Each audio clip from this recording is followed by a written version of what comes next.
Hello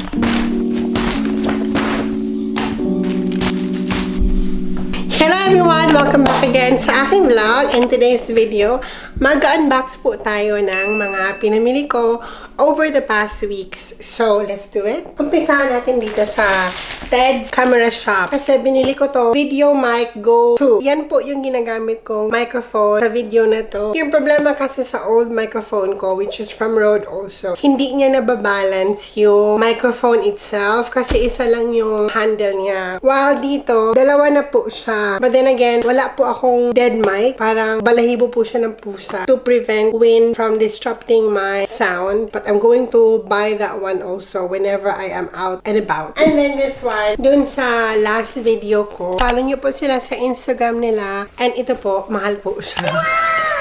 Kaso, ayoko na po mag-back out kasi nakita ko to siya tapos nasayahan talaga ako.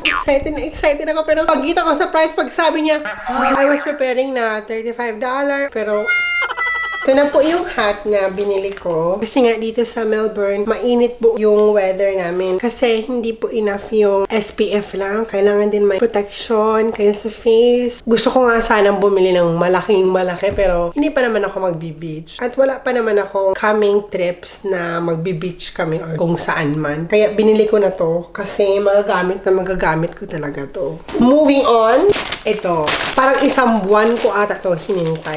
My God, nakakaloka. Binili ko to siya sa Etsy. Normally, bumibili talaga ako sa I'm going to post it here. Bumibili talaga ako sa kanila ng mga cover ko sa mga lining ng bags ko. Kasi very well protected talaga yung mga bags ko from the scratch. Kung may pen man ako or kahit na mapoprotect niya talaga yung bag ko from the inside. So, I bought this one kasi yung sa binibilhan ko site, masyado manipis. Yun, napagtanto ko na ayoko nang bumili doon kasi masyadong manipis. This one is a 33mm. I don't know kung ano yung meaning ng mm. Pinan natin siya. So, this is in navy blue also kasi ilalagay ko siya sa aking. Tama talaga. Makapal talaga to. Unlike before na medyo manipis lang. Wait, I'm going to get my bag first. And ito yung bag ko po. Ayan! Super nice niya na! You know what? Sa mga bag lover dyan, you can relate to me. Kasi minsan, pag hindi nyo siya pinoprotect by standing itself, parang nakakrumpled siya, nalulumpi siya. Dahil meron na nga siyang lining na form talaga niya yung shape na gustong-gusto ko for my bags. Ayan na po siya. For this one, it has 5 compartments on the side. Meron din siyang cup holder. And I got it in navy blue kasi navy blue din yung Dior bag ko. That one is a really nice purchase. This is from SHEIKE. Tama ba? Ganun po yung pagkabasa ko dito ha. But correct me if I'm wrong or comment down below na lang. They gave me a bag. Ito po yun. Ito na po yung kanyang laman. And tama po kayo, binili ko na talaga yung pink na damit kasi na-realize ko na may white terno suit pala ako dun sa aking wardrobe. And wala pa ako nito na ganitong color. This is fuchsia. Fuchsia ba to? And meron din siyang pants, which is something like this. Meron din siyang pockets on the side. With both, I really like the fit of this one. Hindi masyadong babaeng-babae, pero powerful, power lang. Power. These are all from H&M. I-open na po natin yung una kong binili. So, first of all, meron po akong ditong vest, good for winter. I super duper love the color. Kasi, hindi siya cream. Parang oatmeal cream to siya. Ang laki. Paano to? You know what?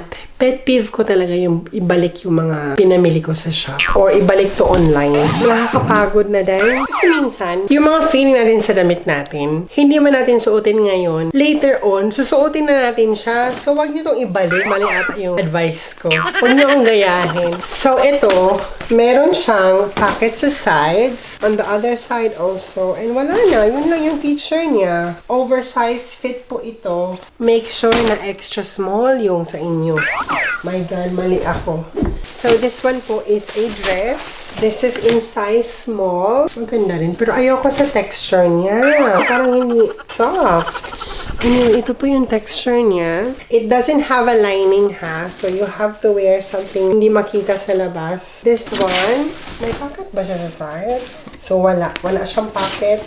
Wrap dress po ito. Anyway, patapos na yung Reason lang natin. Ito, I was really obsessed about this. Oh my God, ito siya. Wala siyang packets. Pundali pa ako. Ay, may packets pala siya. Ito po siya. And brown po yung color niya. At saka yung texture niya is something like this. Parang papel. So, I'm super excited to wear this out. Ano to? Ay, belt! So, ito po yung belt niya. And I think this is pure leather. Kasi yun yung ina-advertise nila. So, this is in small. Tamang-tama lang talaga sa akin. And I got them in brown. Hindi naman siya super brown, pero light brown siya. And for my last one is this set. I think you can buy them separately. This is the dress. At saka may kasama po siyang cover-up din. So, ganito po siya. Tama lang dyan sa akin. Haha! Super excited to wear them! Oh my God! Wala na talagang araw. Anyway, ito na natin siya. First of all, I got this loose fit pants or trousers, whatever you call it. This is in size small. Normally, pag sa mga loose fit na mga bagay, kumukuha na ako ng small. And also, this time of the year, parang lumiliit po ako because of the heat. And it has 2 pockets. At saka straight cut po siya. Lagay na natin siya doon. Oh my God! It's so expensive. Oh my God! I super love the feel. Wool po siya ha. And alpaca blend. Hindi po siya mohair. Kasi kung mohair, parang makati po siya sa katawan. Yes! And also, same lang po din ko ng blue. Yung powder blue na binili ko. Yellow naman to. And this is in small din. Kaparehong-kapareho po siya. Straight cut with 2 pockets on the side. And ganito po yung kanyang texture. Magagamit ko po to. At saka sa loob din. Ano bang tawag nito? Kayo nang humusga. Na nawawala na po ako. Ito. Oh my God, this is super duper awesome. Ito po is over the knee dress. At saka wala po siyang pockets. But this is in the line of premium selection. So, I really loved it. At saka yung kanyang shoulder, meron din siyang ganito. Ganito po yung texture niya. This is super comfortable in cold days. Super nice. Ito din yung dress. Ito ba yung dress? No, this is a cardigan. Kasi nga, nag-wear na ako ng blacks. And I really love wearing blacks this time. So, ito po siya. It's in small size. Pero, kumuha na po kayo ng medium size kasi parang maliit po siya. This is in 70% Vela Eco Viscous. And also in small size. Ito rin.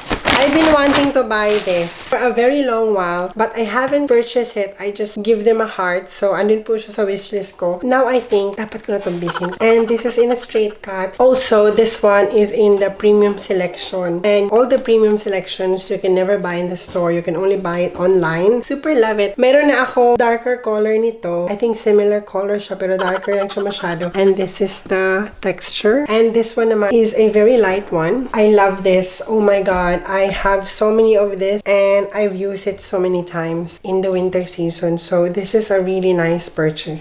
Moving on. Ito rin yung white na binili kong cardigan. Yung kanina is black and this one naman is in cream. Hindi siya pure white and wala po siyang pocket sa sides. Same material lang din po. Magagamit ko to whenever I wear that white dress. Second to the last one. This $8.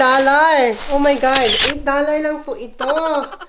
But this is a nice pambahay. And wala po siyang pockets. Ganito po yung kanyang texture. I really think magamit ko siya tonight. So, yes. On to my last one. I super love this set of purchases that I got from H&M.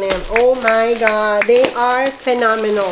This one naman is a black number. Uy, napakahaba nito. Masyado po siyang mahaba. If you are smaller than me, mahaba na mahaba po ito. This is in a small size. This is in 70% Villa Eco Viscous. And ganito po siya yung texture niya. Wala po siyang pockets sa kanyang sides. This is in a long sleeve with an open heart front. On to my last one. This time I got it from ZARA, and this is made of very stretchable yet very fine material. So comfortable po sa katawan. Large naman po ito kasi yung small nila is too tight for me. I don't know why. I super love it because very in po ngayon anything about stripe. Plain shirt lang po ito, walang pockets. I super love it. And also for the record, pag nandito lang sa bahay, ZARA at H&M lang talaga yung sinusuot kong damit. Wala nang iba kasi kaya mo namang laruin yan. Hindi naman dapat na branded yung binibili mong damit. And very, very nice quality yung sa H&M, especially the premium selection. You will find a high quality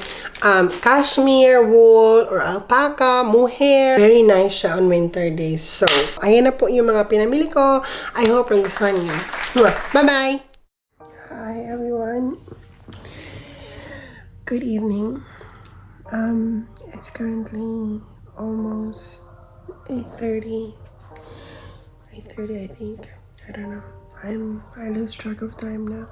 I'm at Rai Hotel. This is away or further away from Mornington, closer to Sorrento. I think in between Mornington and Sorrento, or Dramana and Sorrento. This morning something happened, so I got a hotel. It is Sunday today. Tuesday will be Valentine's Day. Times like this, it's been so frustrating, and I don't know until when I'm going to stay here. It's either I'm going to stay here until Tuesday morning or tomorrow, Monday morning. Anyway, the checkout is 10, but the woman at the front desk, which is so kind and so understanding. I don't know what's her name, but thank you to you for making me leave around 11. This hotel has a pool also. That one. I basically don't have anything apart from this shirt, short, and nothing more. Nakakaloka. So I don't know also if I'm going to go back tomorrow, but I don't want to go back tomorrow. Ito yung room ko. My kitchen, my table, my TV, my sofa. May lalagyan ng maleta, toilet, bed, wardrobe. Tapos, I really don't know what tomorrow is going to be, but I will really try to rest tonight.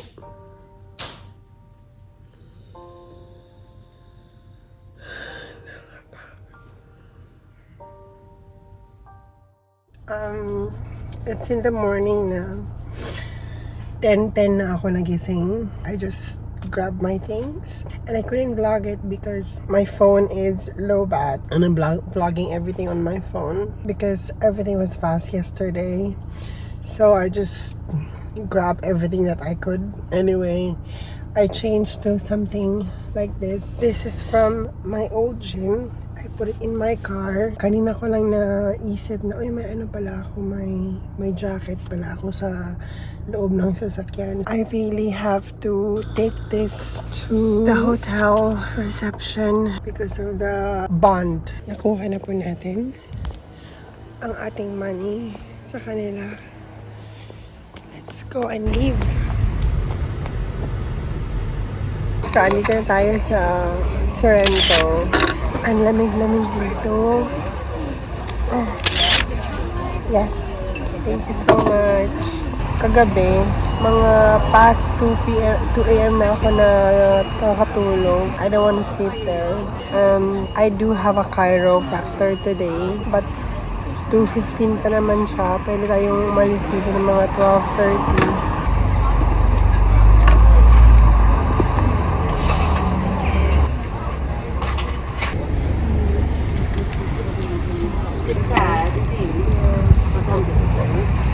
kakabalik lang natin from my walk. Hindi ko na vlog kasi nga namatay po yung aking camera. Wait. Just going to let you see what I have purchased kasi yung always kong law or rule, kung may nangyayaring bad, I'm going to replace it with good. I went around, see around, and nakabili ako ng mga something for myself, and lahat to is for my bath. I bought this one from All Kind. This is a bubble bath, blue raspberry bath bomb. Ayan, ito po siya. And also, I bought this one, what you call it? No, for my bath. Yeah. Yan yung mga pinamili ko. It is currently 11 to 46 na. I would arrive there around 1 p.m. Tara na nga.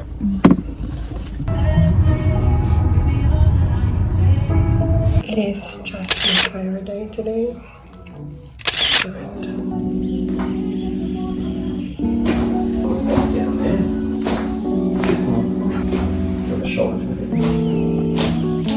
Beautiful.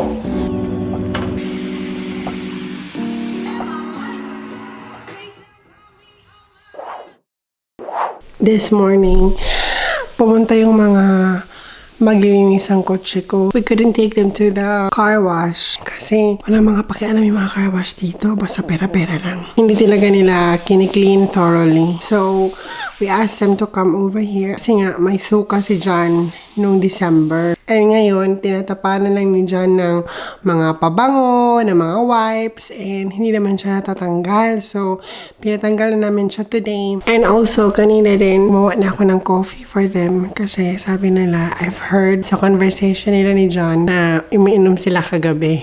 Parang na-hangover pa sila. So, I made them coffee. Wala nga akong cookies or anything na biscuits. Anyway,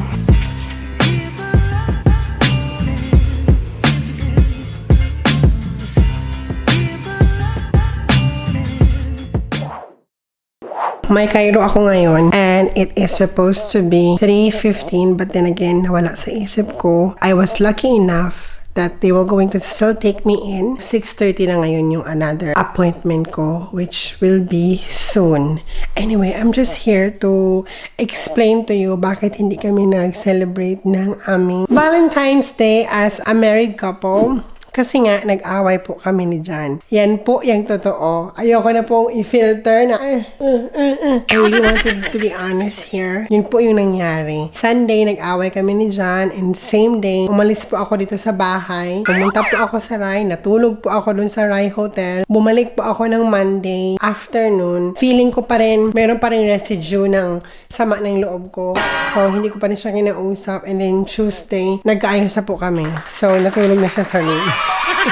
Yung mga away na mag-asawa ha. It is normal to all kinds of relationship. Mother pa yan, father pa yan, sister pa yan. Ano man kahit na relationship. And especially sa relationship na mag-asawa na everyday kayo yung magkasama. Everyday, isa lang yung nakikita nyo. Normal lang talaga na may conflict and may conflict of character ba yun? And I think also, marriage is about being happy, fight, repair. Being happy, fight, repair. Ganun lang po talaga yung cycle niya. Kasi kung ma-accept mo yung good thing niya, kaya mo rin i-accept or lunukin lahat ng mga bad things niya.